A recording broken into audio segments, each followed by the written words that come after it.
ನಮಸ್ಕಾರ ಸ್ನೇಹಿತರೆ, ನಾಸಾ ಈಗ ದೊಡ್ಡದೊಂದು ಸಾಹಸ ಮಾಡ್ತಾ ಇದೆ. ಸ್ಪೇಸ್ನಲ್ಲಿ ಕಂಟ್ರೋಲ್ ತಪ್ಪಿ ಭೂಮಿಗೆ ಬೀಳ್ತಾ ಇರೋ, ನಮ್ಮ ತಲೆ ಮೇಲೆ ಬಂದು ಬೀಳಬಹುದಾದ ಒಂದು ಬೃಹತ್ ಟೆಲಿಸ್ಕೋಪ್ ಅನ್ನ ಆಕಾಶದಲ್ಲಿದೆ. ಅದು ದೊಡ್ಡದು, ಎಷ್ಟು ದೊಡ್ಡದು ಅಂತ ನಿಮ್ಗೆ ಆಮೇಲೆ ಹೇಳ್ತೀವಿ. ಅದನ್ನ ಕಕ್ಷೆಯಲ್ಲೇ ನಿಲ್ಲಿಸೋಕೆ ಹೊರಟಿದೆ. ಭೂಮಿ ಮೇಲೆ ಬಂದು ನಮ್ಮ ತಲೆ ಮೇಲೆ ಬೀಳದಿರಂಗೆ ಮಾಡೋಕ್ಕೆ ಪ್ರಯತ್ನ ಪಡ್ತಾ ಇದೆ. 284 ಕೋಟಿ ರೂಪಾಯಿ ಸುರಿತಾ ಇದೆ.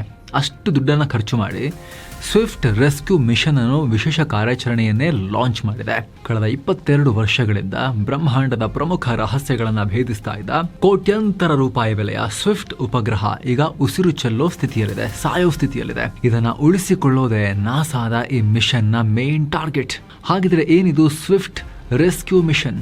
ಒಂದು ಟೆಲಿಸ್ಕೋಪ್ ಉಳಿಸೋಕೆ ವಿಜ್ಞಾನಿಗಳು ಯಾಕೆ ಇಷ್ಟೊಂದು ತಲೆ ಕೆಡಿಸ್ಕೊಂಡು ಈ ಮಿಷನ್ ಮಾಡ್ತಾ ಇದ್ದಾರೆ? ಅಷ್ಟಕ್ಕೂ ಈ ಸ್ವಿಫ್ಟ್ ರೆಸ್ಕ್ಯೂ ಮಿಷನ್ ಬೀಳ್ತಾ ಇರೋ ಸ್ಪೇಸ್ ಟೆಲಿಸ್ಕೋಪ್ ಅನ್ನ, ದೈತ್ಯ ಟೆಲಿಸ್ಕೋಪ್ ಅನ್ನ ವಾಪಸ್ ಎತ್ತಿ ಹೇಗೆ ಕಕ್ಷೆಯಲ್ಲಿ ಆ ಖಾಲಿ ಆಕಾಶದಲ್ಲಿ ಯಾವ ಸಪೋರ್ಟ್ ತಗೊಂಡು ಮೇಲೆ ಕೂರಿಸುತ್ತೆ, ಈ ಟೆಕ್ನಾಲಜಿಯಿಂದ ಫ್ಯೂಚರ್ ನಲ್ಲಿ ಆಗೋ ಉಪಯೋಗ ಏನು, ಎಲ್ಲವನ್ನ ಡೀಟೇಲ್ ಆಗಿ ಎಕ್ಸ್ಪ್ಲೇನ್ ಮಾಡ್ತೀವಿ. ಕಡೆ ತನಕ ಮಿಸ್ ಮಾಡದೆ ನೋಡಿ. ನೀವು ನೋಡ್ತಾ ಇದ್ದೀರಾ ಮಸ್ತ್ ಮಗ ಚಾನಲ್. ನಾನು ಅಮರ್ ಪ್ರಸಾದ್. ಸ್ಪೇಸ್ ಸೂಪರ್ ಕಾಪ್ಗೆ ಕಂಟಕ, ಭೂಮಿಯತ್ತ ಬೀಳ್ತಾ ಇದೆ ಬೃಹತ್ ಟೆಲಿಸ್ಕೋಪ್. ಸ್ನೇಹಿತರೆ, ಮೊದಲಿಗೆ ಈಗ ನಾಸಾ ಕಾಪಾಡಕ್ ಹೊರಟಿರೋ ಈ ಸ್ಪೇಸ್ ಟೆಲಿಸ್ಕೋಪ್ ನ ಇಂಪಾರ್ಟೆನ್ಸ್ ನ ಚೂರು ನೋಡಬೇಕು. ನೀಲ್ ಗ್ರಹೆಲ್ಸ್ ಸ್ವಿಫ್ಟ್ ಅಬ್ಸರ್ವೇಟರಿ, ಇದನ್ನ ಸ್ವಿಫ್ಟ್ ರಾಮಾ ಗೆ ಬಸ್ಟ್ ಎಕ್ಸ್ಪ್ಲೋರರ್ ಅಂತ ಕೂಡ ಕರೀತಾರೆ. ಇದು ಸಣ್ಣ ಪುಟ್ಟ ಟೆಲಿಸ್ಕೋಪ್ ಅಲ್ಲ, 1470 kg ತೂಕ ಹೊಂದಿದೆ. 1.5 ಟನ್ ತೂಕ ಇದೆ. ಬಂದು ಭೂಮಿಗೆ ಬಿದ್ರೆ, ಯಾವುದೇ ಜಾಗದಲ್ಲಿ ಬಿದ್ರೆ ಏನ್ ಇಂಪ್ಯಾಕ್ಟ್ ಆಗುತ್ತೆ ಯೋಚನೆ ಮಾಡಿ. ಅಷ್ಟು ದೊಡ್ಡ ಎತ್ತರದಿಂದ ನಾಸಾ ಇದನ್ನ 2004ರಲ್ಲಿ ಸ್ಪೇಸ್ಗೆ ಕಳಿಸಿತ್ತು. ಇದೊಂದು ರೀತಿ ಬಾಹ್ಯಾಕಾಶದ ಸೂಪರ್ ಕಾಪ್ ಇದ್ದ ಹಾಗೆ. ಸ್ಪೇಸ್ ನಲ್ಲಿ ಎಲ್ಲೇ ಬ್ಲಾಕ್ ಹೋಲ್ ಸೃಷ್ಟಿಯಾದ್ರೂ, ನಕ್ಷತ್ರಗಳು ಸ್ಫೋಟಗೊಂಡ್ರು, ಕೇವಲ ಕೆಲವೇ ಸೆಕೆಂಡ್ ನಲ್ಲಿ ಆ ಕಡೆ ತಿರುಗಿ ಫೋಟೋ ತೆಗೆದು ಕಳಿಸ್ಕೊಡುತ್ತೆ. ಅಷ್ಟು ಫಾಸ್ಟ್ ಆಗಿ ರ್ಯಾಪಿಡ್ ಪಾಯಿಂಟಿಂಗ್ ಪವರ್ ಇದಕ್ಕಿದೆ, ಸಾಮರ್ಥ್ಯ ಇದೆ. ತನ್ನ ಒಳಗಡೆ ಇರೋ ರಿಯಾಕ್ಷನ್ ವೀಲ್ಸ್ ಅನ್ನೋ ಚಕ್ರಗಳನ್ನ ಜೋರಾಗಿ ತಿರುಗಿಸಿ ತಾನಾಗೆ ಕ್ಯಾಮರಾವನ್ನ ಎಲ್ಲಿ ಫೋಟೋ ತೆಗಿಬೇಕು ಆ ಕಡೆಗೆ ತಿರುಗಿಸ್ಕೊಂಡು ಇದು ಸ್ವಯಂ ಚಾಲಿತವಾಗಿ ಆಪರೇಟ್ ಆಗುತ್ತೆ. 2009ರಲ್ಲಿ 13 ಶತಕೋಟಿ ವರ್ಷಗಳ ಹಿಂದಿನ, ಅಂದ್ರೆ ಬ್ರಹ್ಮಾಂಡದ ಹುಟ್ಟಿನ ಹೊಸತರಲ್ಲಿ ಆಗಿದ್ದ ಒಂದು ನಕ್ಷತ್ರ ಸ್ಫೋಟವನ್ನ ತನ್ನ ಕ್ಯಾಮರಾದಲ್ಲಿ ಸೆರೆ ಹಿಡಿದು ರೆಕಾರ್ಡ್ ಬರೆದಿತ್ತು. ಇದು ಇಲ್ಲಿವರೆಗೆ ಬ್ಲಾಕ್ ಹೋಲ್, ನಕ್ಷತ್ರಗಳ ಸಾವಿಗೆ ಸಂಬಂಧಪಟ್ಟಂತೆ ಸಾಕಷ್ಟು ಇಮೇಜಸ್ ಅನ್ನ ಸೆರೆ ಹಿಡಿದುಕೊಟ್ಟಿದೆ. ಹೀಗೆ ಸಾಕಷ್ಟು ಸಾಧನೆ ಮಾಡಿರೋ ಈ ಟೆಲಿಸ್ಕೋಪ್ಗೆ ಪ್ರಾಬ್ಲಮ್ ಶುರುವಾಗಿದ್ದು ಸೂರ್ಯನಿಂದ. ಸೂರ್ಯನಲ್ಲಿ ಪ್ರತಿ 11 ವರ್ಷಕ್ಕೆ ಸೋಲಾರ್ ಮ್ಯಾಕ್ಸಿಮಮ್ ಪ್ರಕ್ರಿಯೆ ನಡೆಯುತ್ತೆ. ಈ ಟೈಮ್ ನಲ್ಲಿ ಸೂರ್ಯನಿಂದ ಭೀಕರವಾದ ಬೆಂಕಿಯ ಜ್ವಾಲೆಗಳು ಭೂಮಿಯ ಕಡೆಗೆ ಅಪ್ಪಳಿಸ್ತವೆ. ಈ ವಿಪರೀತ ಬಿಸಿಗೆ ಭೂಮಿಯ ಮೇಲ್ಭಾಗದಲ್ಲಿರೋ ವಾತಾವರಣ ಬಿಸಿಯಾಗಿ ಬಲೂನ್ ತರ ಮೇಲಕ್ಕೆ ಉಬ್ಕೊಳ್ಳುತ್ತೆ. ಯಾವಾಗ ಭೂಮಿಯ ವಾತಾವರಣ ಉಬ್ಬಿಕೊಳ್ಳುತ್ತೋ ಕೆಳಗಿದ್ದ ಗಾಳಿ ಟೆಲಿಸ್ಕೋಪ್ ಇರೋ ಜಾಗದವರೆಗೂ ಬಂತು. ಉಡಾವಣೆ ಆದಾಗ ಅಲ್ಲಿ ಗಾಳಿ ಇರಲಿಲ್ಲ, ಯಾಕಂದ್ರೆ ಟೆಲಿಸ್ಕೋಪ್ ಭೂಮಿಯ ಮೇಲಿಂದ 600 ಕಿಲೋಮೀಟರ್ ಎತ್ತರದಲ್ಲಿ ಸೆಕೆಂಡಿಗೆ 7.6 ಕಿಲೋಮೀಟರ್ ಸ್ಪೀಡ್ ನಲ್ಲಿ ಸುತ್ತಾ ಇತ್ತು. ಆದ್ರೆ ಈಗ ಈ ಟೆಲಿಸ್ಕೋಪ್ಗೆ ಗಾಳಿ ಅಡ್ಡ ಬರ್ತಾ ಇದೆ. ನಾವು ನೀರಿನಲ್ಲಿ ಓಡೋಕೆ ಟ್ರೈ ಮಾಡಿದ್ರೆ ಹೇಗೆ ನಮ್ಮ ಸ್ಪೀಡ್ ಕಮ್ಮಿ ಆಗುತ್ತೋ, ಅದೇ ರೀತಿ ಗಾಳಿಯ ಘರ್ಷಣೆಗೆ, ಅಟ್ಮಾಸ್ಫಿಯರಿಕ್ ಡ್ರ್ಯಾಗ್ಗೆ ಸ್ಯಾಟಲೈಟ್ನ ಅಥವಾ ಟೆಲಿಸ್ಕೋಪ್ನ ಸ್ಪೀಡ್ ಕಮ್ಮಿ ಆಗ್ತಿದೆ. ಹೀಗೆ ಸ್ಪೀಡ್ ಕಮ್ಮಿ ಆದಾಗ್ಲೆಲ್ಲ ಭೂಮಿಯ ಗುರುತ್ವಾಕರ್ಷಣೆ ನಿಧಾನವಾಗಿ ಅದನ್ನ ಭೂಮಿ ಕಡೆಗೆ ಇಳಿಯೋಕೆ ಶುರು ಮಾಡಿದೆ. ಸದ್ಯ ಈ ಸ್ವಿಫ್ಟ್ ಟೆಲಿಸ್ಕೋಪ್ 360ರಿಂದ 400 ಕಿಲೋಮೀಟರ್ ಎತ್ತರಕ್ಕೆ ಬಂದು ನಿಂತಿದೆ. 2026ರ ಕಡೆಗೆ ಭೂಮಿಯ ವಾತಾವರಣಕ್ಕೆ ಇದು ಸೇರ್ಪಡೆಯಾಗಿ ಒಳಗೆ ಬಂದು ಸುಟ್ಟು ಭಸ್ಮವಾಗುವ ಡೇಂಜರ್ ನಲ್ಲಿದೆ. ಆರಂಭದಲ್ಲೇ ಹೇಳಿದ್ವಲ್ಲ ಸ್ನೇಹಿತರೆ, ಇದು ಭೂಮಿಯ ವಾತಾವರಣಕ್ಕೆ ಬಂದಾಗ ಭೂಮಿ ಮೇಲೆ ಬೀಳೋ ಅಪಾಯ ಇದೆ ಅಂತ ಹೇಳಿ. ಎಸ್, ಆ ರೀತಿ ಆಗತ್ತೆ. ಆದರೆ ಭೂಮಿಯ ವಾತಾವರಣದಲ್ಲಿ ತುಂಬಾ ದಪ್ಪ ಲೇಯರ್ ಇರೋದ್ರಿಂದ, ಹಲವು ಹಂತಗಳ ಲೇಯರ್ ಇದ್ದು ಅಲ್ಲೆಲ್ಲ ಅನಿಲಗಳು, ಗ್ಯಾಸಸ್ ಎಲ್ಲ ಇರೋದ್ರಿಂದ ಅದನ್ನು ಬೇಧಿಸ್ಕೊಂಡು ಬರೋ ರಭಸಕ್ಕೆ ಅದು ಬಂದು ನಮ್ಮ ತಲೆ ಮೇಲೆ ಬೀಳೋಕ್ಕಿಂತ ಮುಂಚೆನೆ ಇಡಿಯಾಗಿ ಬಂದು ಬೀಳಲ್ಲ, ಅಲ್ಲೇ ಸುಟ್ಟು ಭಸ್ಮ ಆಗೋ ಚಾನ್ಸಸ್ ಇರುತ್ತೆ. ವಿಪರೀತ ಘರ್ಷಣೆ ಉಂಟಾಗುತ್ತಲ್ಲ ವೇಗವಾಗಿ ಭೂಮಿಯ ಒಳಗಡೆ ಪ್ರವೇಶ ಮಾಡಬೇಕಾದ್ರೆ. ಗಗನಯಾನಿಗಳು ಸ್ಪೇಸಿಗೆ ಹೋಗಿ ವಾಪಸ್ ಬರುವ ಕ್ರೂ ಮಾಡ್ಯೂಲ್ಗಳಿಗೆ ಹೀಟ್ ಶೀಲ್ಡ್ ಹಾಕಲಾಗಿರುತ್ತೆ. ಅದು ಭೂಮಿಯ ವಾತಾವರಣ ಸೀಳ್ಕೊಂಡು ಕ್ರೂ ಮಾಡ್ಯೂಲ್ ಭೂಮಿಗೆ ವಾಪಸ್ ಬರೋ ಟೈಮ್ನಲ್ಲಿ, ಸ್ಪೇಸನ್ನು ದಾಟ್ಕೊಂಡು ಅಟ್ಮಾಸ್ಫಿಯರನ್ನು ಸೀಳ್ಕೊಂಡು ಬರೋ ಟೈಮ್ನಲ್ಲಿ ಬೆಂಕಿನೇ ಬರುತ್ತೆ. ಆದರೂ ಕೂಡ ತಡ್ಕೊಳ್ಳುವಷ್ಟು ಹೀಟ್ ಶೀಲ್ಡ್ ಅನ್ನು ಹಾಕಲಾಗಿರುತ್ತೆ ಅದಕ್ಕೆ.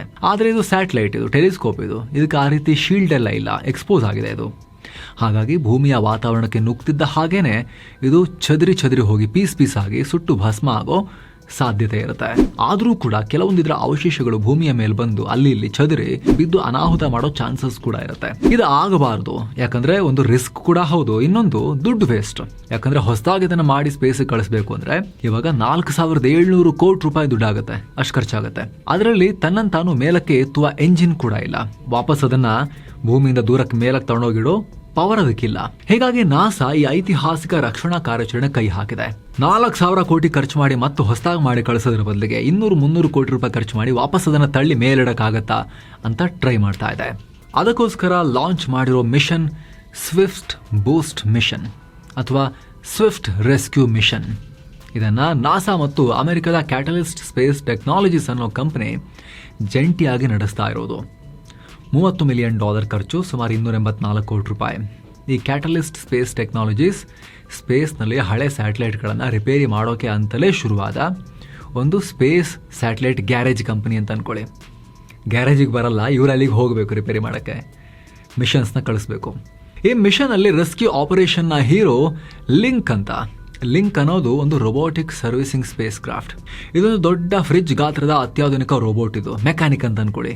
ಸ್ಪೇಸ್ ಸ್ಯಾಟಲೈಟ್ಗಳನ್ನು ರಿಪೇರಿ ಮಾಡೋ ಗ್ಯಾರೇಜನ್ನ ಒಂದು ಮೆಕ್ಯಾನಿಕ್ ಅಂತ ಅಂದ್ಕೊಳ್ಳಿ ಈ ರೋಬೋಟ್. ಸ್ನೇಹಿತರೆ, ಮುಂದುವರಿಯುವ ಮುನ್ನ ನಿಮ್ಮಲ್ಲಿ ಒಂದು ರಿಕ್ವೆಸ್ಟ್. ವಿಡಿಯೋ ಕೆಳಗಿರೋ ಜಾಯಿನ್ ಬಟನ್ ಮೂಲಕ ಆಸಕ್ತ ವೀಕ್ಷಕರು ಚಾನಲ್ ಮೆಂಬರ್ಸ್ ಆಗಿ ಜಾಯಿನ್ ಆಗ್ಬೋದು. ಆಗ ಮೆಂಬರ್ಗಳಿಗೋಸ್ಕರ ಮಾತ್ರ ನಾವು ಮಾಡ್ತಿರೋ ಸ್ಪೆಷಲ್ ವೀಡಿಯೋಸನ್ನು ನೀವು ಕೂಡ ನೋಡ್ಬೋದು. ಆಲ್ರೆಡಿ ಮೆಂಬರ್ಸ್ಗೆ ನಾವು ಮಾಡಿರೋ ವೀಡಿಯೋಸನ್ನು ಒಂದ್ಸರಿ ಸ್ಕ್ರೋಲ್ ಮಾಡಿ ನೋಡಿ. ಅದರಲ್ಲಿ ವ್ಯಾಲ್ಯೂ ಇದೆ ಅಂತ ಅನಿಸಿದ್ರೆ ನೀವು ಇದನ್ನು ಕನ್ಸಿಡರ್ ಮಾಡ್ಬೋದು. ಸೊ ಮಿಸ್ ಇಲ್ಲೇ ಜಾಯಿನ್ ಬಟನ್ ಚೆಕ್ ಮಾಡಿ. ಬನ್ನೀಗ ಕಂಟಿನ್ಯೂ ಮಾಡೋಣ. ಆಕಾಶದಲ್ಲೇ ಲಾಂಚ್, ಸ್ಪೇಸ್ನಲ್ಲಿ ಕ್ಯಾಚ್. ಏನಿದು ರೋಬೋಟ್ ಬೂಸ್ಟಿಂಗ್ ಟೆಕ್ನಿಕ್? ಸ್ನೇಹಿತರಲ್ಲಿ ಹೈ ರಿಸ್ಕ್ ಡಾಕಿಂಗ್ ಪ್ರಕ್ರಿಯೆ ಇದೆ. ಯಾಕಂದರೆ ಸ್ವಿಫ್ಟ್ ಟೆಲಿಸ್ಕೋಪ್ನಲ್ಲಿ ಯಾವುದೇ ಡಾಕಿಂಗ್ ಪೋರ್ಟ್ ಇಲ್ಲ. ನೀವು ಅಂತಾರಾಷ್ಟ್ರೀಯ ಬಾಹ್ಯಾಕಾಶ ನಿಲ್ದಾಣದ ವಿಡಿಯೋ ನೋಡಿರ್ಬೋದು. ಭೂಮಿಯಿಂದ ಕಳಿಸಿರೋ ಕ್ಯಾಪ್ಸೂಲ್, ಕ್ರೂ ಮಾಡ್ಯೂಲ್ ಹೋಗಿ ಎಲ್ಲ ಅಂಟ್ಕೊಳ್ಳುತ್ತೆ ಅಲ್ವಾ? ಅದಕ್ಕೆ ಡಾಕಿಂಗ್ ಪೋರ್ಟ್ ಇರುತ್ತೆ ಅದಕ್ಕೆ ಅಂಟ್ಕೊಳ್ಳೋಕ್ಕೆ. ಟೆಲಿಸ್ಕೋಪಲ್ಲಿ ಆ ಥರದ ವ್ಯವಸ್ಥೆನೇ ಇಲ್ಲ ಇದು. ಹೀಗಾಗಿನೇ ಇಲ್ಲಿ ರೆಸ್ಕ್ಯೂಗೆ 4 ಹಂತಗಳನ್ನು ಫಾಲೋ ಮಾಡಬೇಕಾಗತ್ತೆ. ಮೊದಲ ಸ್ಟೆಪ್ ಮಿಡ್ ಏರ್ ಲಾಂಚ್. ರಾಕೆಟನ್ನು ನೆಲದಿಂದ ಹಾರಿಸೋದಿಲ್ಲ, ಬದಲಿಗೆ ಸ್ಟಾರ್ ಗೇಜರ್ ವಿಮಾನದ ಮೂಲಕ 40,000 ಅಡಿ ಎತ್ತರಕ್ಕೆ ತಗೊಂಡು ಹೋಗಿ ಅಲ್ಲಿಂದ ಪೆಗಾಸಸ್ XL ರಾಕೆಟನ್ನು ಡ್ರಾಪ್ ಮಾಡೋದು. ಯಾಕಂದರೆ 40,000 ಅಡಿ ಎತ್ತರದಲ್ಲಿ ಗಾಳಿಯ ಪ್ರೆಷರ್ ಕಮ್ಮಿ ಇರುತ್ತೆ. ಹಾಗೆ ವಿಮಾನ ಆಲ್ರೆಡಿ 800 ಕಿಲೋಮೀಟರ್ ಸ್ಪೀಡ್ನಲ್ಲಿ ಹೋಗ್ತಾ ಇರುತ್ತೆ. ಸೊ ರಾಕೆಟ್ಗೆ ಇನಿಷಿಯಲಿ ಭಾರಿ ವೇಗ ಸಿಕ್ಬಿಡುತ್ತೆ. ಆಕಾಶದಲ್ಲೇ ರಾಕೆಟ್ ಆನ್ ಆಗಿ ಲಿಂಕ್ ರೋಬೋಟ್ಗೆ ಬೇಕಾಗಿರೋ ನಿಗದಿತ ಕಕ್ಷೆಯನ್ನು ಸೇರುತ್ತೆ. ಇದಾದ್ಮೇಲೆ ಸೆಕೆಂಡ್ ಸ್ಟೆಪ್ಪಲ್ಲಿ ಚೇಸಿಂಗ್. ಕಕ್ಷೆ ಸೇರಿದ ಮೇಲೆ ಈ ಲಿಂಕ್ ರೋಬೋಟ್ ಸ್ವಿಫ್ಟ್ ಟೆಲಿಸ್ಕೋಪ್ನ ಚೇಸ್ ಮಾಡುತ್ತೆ, ಬೆನ್ನಟ್ಕೊಂಡು ಹೋಗುತ್ತೆ. ಮೊದಲಿಗೆ ಅದರ ವೇಗಕ್ಕೆ ಮ್ಯಾಚ್ ಆಗುತ್ತೆ. ಗಂಟೆಗೆ 27,500 ಕಿಲೋಮೀಟರ್ ಸ್ಪೀಡ್ನಲ್ಲಿ ಹೋಗ್ತಿರೋ ಟೆಲಿಸ್ಕೋಪ್ಗೆ ಸ್ವಲ್ಪ ಹೆಚ್ಚು ಕಮ್ಮಿ ಗುದ್ದಿದ್ರೂ ಕೂಡ ಛಿದ್ರ ಆಗಿ ಹೋಗ್ತವೆ. ಹಾಗಾಗಿ ಪಕ್ಕಾ ಲೆಕ್ಕಾಚಾರ ಮಾಡಿ ಹತ್ತಿರ ಹೋಗೋಕೆ ರೋಬೋಟ್ಗೆ ಸುಮಾರು 1 ತಿಂಗಳು ಬೇಕು. ನಿಧಾನ ಆಗೋ ಪ್ರಕ್ರಿಯೆ ಇದು. ಒಂದು ಸಲ ಸ್ವಿಫ್ಟ್ ಟೆಲಿಸ್ಕೋಪ್ ಸಿಕ್ಕ ಮೇಲೆ ಇದು ಹೋಗಿ ಹತ್ತಿರಕ್ಕೆ ಹೋಗಿ ಅದರ ಸ್ಪೀಡನ್ನು ಮ್ಯಾಚ್ ಮಾಡಿದ್ಮೇಲೆ ಲಿಂಕ್ ರೋಬೋಟ್ 3ನೇ ಸ್ಟೆಪ್ನಲ್ಲಿ ಅದನ್ನು ಕ್ಯಾಚ್ ಮಾಡ್ತಾರೆ. ಇದಕ್ಕಾಗಿ ಲಿಂಕ್ ರೋಬೋಟ್ನಲ್ಲಿ 3 ಸೆನ್ಸಾರ್ ಕಂಟ್ರೋಲ್ಡ್ ರೋಬೋಟಿಕ್ ಕೈಗಳಿವೆ. ಇದನ್ನು ಯೂಸ್ ಮಾಡಿ ಸ್ವಿಫ್ಟ್ ಟೆಲಿಸ್ಕೋಪನ್ನು ನಿಖರವಾದ ಜಾಗದಲ್ಲಿ ರೋಬೋಟ್ ಬಿಗಿಯಾಗಿ ಹಿಡ್ಕೊಳ್ಳುತ್ತೆ. ಕಡೆದು ಬೂಸ್ಟಿಂಗ್ ಸ್ಟೇಜ್. ಒಮ್ಮೆ ಸ್ವಿಫ್ಟ್ ಟೆಲಿಸ್ಕೋಪ್ ಈ ಲಿಂಕ್ ರೋಬೋಟ್ನ ಕೈಗೆ ಸಿಕ್ಕ ಮೇಲೆ ತನ್ನ 3 ಪವರ್ಫುಲ್ ಅಯಾನ್ ಥಸ್ಟಸ್ ಎಂಜಿನ್ಗಳನ್ನು ಆನ್ ಮಾಡುತ್ತೆ. ಇಲ್ಲಿ ಬೆಂಕಿ ಉಗುಳೋ ರಾಕೆಟ್ ಎಂಜಿನ್ ಬಳಸಲ್ಲ, ಯಾಕಂದರೆ ಸಡನ್ ಫೋರ್ಸ್ ಕೊಟ್ಟರೆ ಹಳೆ ಟೆಲಿಸ್ಕೋಪ್ ಮುರಿದು ಹೋಗ್ಬೋದು. ಅದಕ್ಕೆ ಝೆನಾನ್ ಗ್ಯಾಸ್ ಬಳಸೋ ಅಯಾನ್ ಎಂಜಿನನ್ನು ಯೂಸ್ ಮಾಡ್ತಾರೆ. ಇದು ತುಂಬ ಸ್ಮೂತಾಗಿ ಫೋರ್ಸನ್ನು, ಥ್ರಸ್ಟನ್ನು ಕೊಡುತ್ತೆ. ಬೀಳ್ತಾ ಇರೋ ಟೆಲಿಸ್ಕೋಪನ್ನು ನಿಧಾನವಾಗಿ ಮೇಲಕ್ಕೆ ತಳ್ತಾ ಮತ್ತೆ 600 ಕಿಲೋಮೀಟರ್ ಸುರಕ್ಷಿತ ಕಕ್ಷೆಗೆ ಮೇಲಕ್ಕೆ ಎತ್ಕೊಂಡು ಹೋಗಿ ಕೂರಿಸುತ್ತೆ. ಇದಕ್ಕೆ ಸುಮಾರು 2-3 ತಿಂಗಳು ಟೈಮ್ ತೊಗೊಳ್ತಾರೆ, ಬೇಗ ಮಾಡಲ್ಲ. ಕೆಲಸ ಮುಗಿದ ಮೇಲೆ ಲಿಂಕ್ ರೋಬೋಟ್ ಬೇರ್ಪಡುತ್ತೆ. ನಂತರ ಈ ಲಿಂಕ್ ರೋಬೋಟನ್ನು ಆರ್ಬಿಟ್ನಿಂದ ಕೆಳಗೆ ತಂದು ಸೇಫ್ ಜಾಗಕ್ಕೆ ತಂದು ಸುಟ್ಟು ಹಾಕ್ತಾರೆ, ಬರ್ನ್ ಮಾಡಿಬಿಡ್ತಾರೆ. ಹಳೆ ಸ್ಯಾಟಲೈಟ್ಗಳಿಗೆ ಹೊಸ ಜೀವ. ಬಾಹ್ಯಾಕಾಶ ಕಸಕ್ಕೆ ಸಿಗುತ್ತಾ ಮುಕ್ತಿ. ಸ್ನೇಹಿತರೆ, ಕೇವಲ ಸ್ವಿಫ್ಟ್ ಟೆಲಿಸ್ಕೋಪನ್ನು ಬಚಾವ್ ಮಾಡೋದು ಮಾತ್ರ ಅಲ್ಲ, ಇದು ಹೊಸ ಟೆಕ್ನಾಲಜಿಯ ಅಡಿಪಾಯ. ಈ ಕಾರ್ಯಾಚರಣೆಯಲ್ಲಿ ಲಿಂಕ್ ರೋಬೋಟ್ ಬಳಸ್ತಾ ಇರೋ ಟೆಕ್ನಿಕ್ಗಳು ಮುಂದಿನ ದಿನಗಳಲ್ಲಿ ಬಾಹ್ಯಾಕಾಶದಲ್ಲಿ ದೊಡ್ಡ ಕ್ರಾಂತಿಯನ್ನು ಸೃಷ್ಟಿಸ್ತವೆ. ಮುಖ್ಯವಾಗಿ ಸ್ಪೇಸ್ ಡೆಬ್ರಿಸ್ ನಿರ್ವಹಣೆಯಲ್ಲಿ ಈ ಟೆಕ್ನಾಲಜಿ ತುಂಬ ಇಂಪಾರ್ಟೆಂಟ್ ಆಗುತ್ತೆ. ಆಲ್ರೆಡಿ ಸ್ಪೇಸ್ನಲ್ಲಿ 3,000ಕ್ಕೂ ಅಧಿಕ ಡೆಡ್ ಸ್ಯಾಟಲೈಟ್ಸ್ ತುಂಬಿಕೊಂಡಿವೆ, ಸತ್ತು ಹೋಗಿರೋ ಉಪಗ್ರಹಗಳು. ಇವುಗಳಿಗೆ ಡಾಕಿಂಗ್ ರಿಂಗ್ ಇಲ್ಲ, ಅಂದರೆ ಹಿಡ್ಕೊಳ್ಳೋಕೆ ಹ್ಯಾಂಡಲ್ಗಳಿಲ್ಲ. ಆದರೆ ಈ ಸ್ವಿಫ್ಟ್ ಮಿಷನ್ನಲ್ಲಿ ಬಳಸ್ತಾ ಇರೋ ಲೈಡಾರ್ ಸೆನ್ಸರ್ ಮತ್ತು ರೋಬೋಟಿಕ್ ಕೈಗಳ ಟೆಕ್ನಾಲಜಿಯಿಂದ ಡಾಕಿಂಗ್ ರಿಂಗ್ ಇಲ್ಲದ ಯಾವುದೇ ಡೆಡ್ ಸ್ಯಾಟಲೈಟನ್ನು ಕೂಡ ಸೇಫ್ ಆಗಿ ಹಿಡಿದು ಅದನ್ನು ವಾಪಸ್ ಭೂಮಿಯ ವಾತಾವರಣಕ್ಕೆ ಸೇಫ್ ಜಾಗದಲ್ಲಿ ಮನುಷ್ಯರು ಇಲ್ಲದಿರೋ ಕಡೆ ಅದನ್ನು ಬೀಳಿಸ್ಬಿಟ್ಟು, ಮರುಭೂಮಿಗಳಲ್ಲೆಲ್ಲ ಬೀಳಿಸ್ಬಿಟ್ಟು ಅದನ್ನು ನಾಶಪಡಿಸ್ಬೋದು, ಅಥವಾ ಭೂಮಿಯ ವಾತಾವರಣಕ್ಕೆ ತಳ್ಳಿ ಅಲ್ಲೇ ಸ್ಪೇಸಲ್ಲೇ ಸುಟ್ಟು ಹಾಕ್ಬೋದು. ಅಥವಾ ಗ್ರೇವ್ ಯಾರ್ಡ್ ಕಕ್ಷೆಗೆ ದೂಡ್ಬೋದು. ಎಲ್ಲವನ್ನ ಒಂದೇ ಕಡೆ ಕಸವನ್ನು ಡಂಪಿಂಗ್ ಯಾರ್ಡ್ ಥರ ಒಂದು ಜಾಗವನ್ನು ಮಾಡಿ ಎಲ್ಲ ಒಂದೇ ಕಡೆ ಇರೋ ಥರ ಕಸವನ್ನು ಮಾಡ್ಬೋದು. ಹಾಗೆ ಭವಿಷ್ಯದಲ್ಲಿ ಬಾಹ್ಯಾಕಾಶದಲ್ಲಿ ಡೇಟಾ ಸೆಂಟರ್ ಮಾಡಬೇಕು ಅಂತ ಸ್ಪೇಸ್ ಎಕ್ಸ್, ಗೂಗಲ್ನಂಥ ದೈತ್ಯ ಕಂಪನಿಗಳು ಪ್ಲಾನ್ ಮಾಡ್ಕೊಂಡಿದ್ದಾರೆ. ಅಲ್ಲಿ ಮಿಲಿಮೀಟರ್ ಲೆಕ್ಕಾಚಾರದಲ್ಲಿ ಪಾರ್ಟ್ಸ್ಗಳನ್ನು ಜೋಡಿಸೋಕೆ ಈ ರೊಬೋಟಿಕ್ನ ಸೆನ್ಸಾರ್ ಕಂಟ್ರೋಲ್ಡ್ ಕೈಗಳ ಟೆಕ್ನಾಲಜಿ ತುಂಬ ಹೆಲ್ಪ್ ಆಗುತ್ತೆ. ಮನುಷ್ಯರು ಹೋಗಿ ರಿಸ್ಕ್ ತಗೊಂಡು ಮಾಡೋದ್ರ ಬದಲಿಗೆ ರೋಬೋಟ್ಗಳ ಕೈಲಿ ಇವೆಲ್ಲವನ್ನ ಕಮ್ಮಿ ಖರ್ಚಲ್ಲಿ ಮಾಡಿಸ್ಬಿಡ್ಬೋದು, ಕಮ್ಮಿ ರಿಸ್ಕಲ್ಲೂ ಕೂಡ ಮಾಡಿಸ್ಬೋದು. ಹೋದರೆ ರೋಬೋಟ್ ಅಲ್ಲ ಹೋಗೋದು. ಜೊತೆಗೆ ಲೆಗಸಿ ಟೆಲಿಸ್ಕೋಪ್ ರೆಸ್ಕ್ಯೂ, ಬಾಹ್ಯಾಕಾಶದ ಕಣ್ಣುಗಳು ಅಂತಲೇ ಫೇಮಸ್ ಆಗಿರೋ ಹಬಲ್ ಟೆಲಿಸ್ಕೋಪ್ ಕೂಡ ನಿಧಾನವಾಗಿ ಕೆಳಗೆ ಜಾರ್ತಾ ಇದೆ. ಜೊತೆಗೆ ಲೇಟೆಸ್ಟ್ ಜೇಮ್ಸ್ ವೆಬ್ನಂತಹ ದೈತ್ಯ ಟೆಲಿಸ್ಕೋಪ್ ಕೂಡ ಸ್ಪೇಸ್ನಲ್ಲಿ ಕೆಲಸ ಶುರು ಮಾಡಿದ್ದಾವೆ. ಇದೆಲ್ಲ ಭವಿಷ್ಯದಲ್ಲಿ ನಿಧಾನಕ್ಕೆ ಭೂಮಿ ಕಡೆಗೆ ಜಾರ್ತವೆ. ಇವುಗಳನ್ನು ಕೂಡ ಮುಂದಿನ ದಿನಗಳಲ್ಲಿ ರೆಸ್ಕ್ಯೂ ಮಾಡಿ ಅವುಗಳ ಲೈಫ್ ಸ್ಪ್ಯಾನ್ನ ಇನ್ನಷ್ಟು ವಿಸ್ತರಿಸೋಕೆ ಹೆಲ್ಪ್ ಆಗುತ್ತೆ. ಸೊ ಈ ರೀತಿ ಸ್ನೇಹಿತರೆ, ಸ್ವಿಫ್ಟ್ ರೆಸ್ಕ್ಯೂ ಮಿಷನ್ ಬಗ್ಗೆ, ಇಂಪಾರ್ಟೆಂಟ್ ಸೈಂಟಿಫಿಕ್ ಮೈಲ್ ಸ್ಟೋನ್ ಬಗ್ಗೆ ನಿಮಗೆ ಮಾಹಿತಿ ಕೊಡೋ ಪ್ರಯತ್ನ. ಈ ಮಿಷನ್ ಪ್ರಯತ್ನ ಏನು ಆರಂಭ ಆಗಿದೆ, ಇದು ಸಕ್ಸಸ್ಫುಲ್ ಆಗಲಿ, ಇಡೀ ಮನುಕುಲಕ್ಕೆ ಒಳ್ಳೆಯದಾಗಲಿ ಅಂತ ನಾವು ಕೂಡ ಆಶಿಸೋಣ. ಈ ಬಗ್ಗೆ ನಿಮ್ಮ ಒಪಿನಿಯನ್ ಮಿಸ್ ಇಲ್ಲದೆ ಕಾಮೆಂಟ್ ಮಾಡಿ ತಿಳಿಸಿ. ಹಾಗೆ ಸ್ನೇಹಿತರೆ, ಆಗಲೇ ಹೇಳಿದ ಹಾಗೆ ವಿಡಿಯೋ ಕೆಳಗಿರೋ ಜಾಯಿನ್ ಬಟನ್ ಮೂಲಕ ಆಸಕ್ತ ವೀಕ್ಷಕರು ಮಸ್ತ್ ಮಗ ಚಾನಲ್ಗೆ ಮೆಂಬರ್ಸ್ ಆಗಿ ಜಾಯ್ನ್ ಆಗೋದನ್ನು ಕನ್ಸಿಡರ್ ಮಾಡ್ಬೋದು. ಆಸಕ್ತರು ಜಾಯಿನ್ ಬಟನ್ ಚೆಕ್ ಮಾಡಿ. ಮತ್ತೆ ಭೇಟಿ ಆಗ್ತಿರೋಣ. ನಮಸ್ಕಾರ.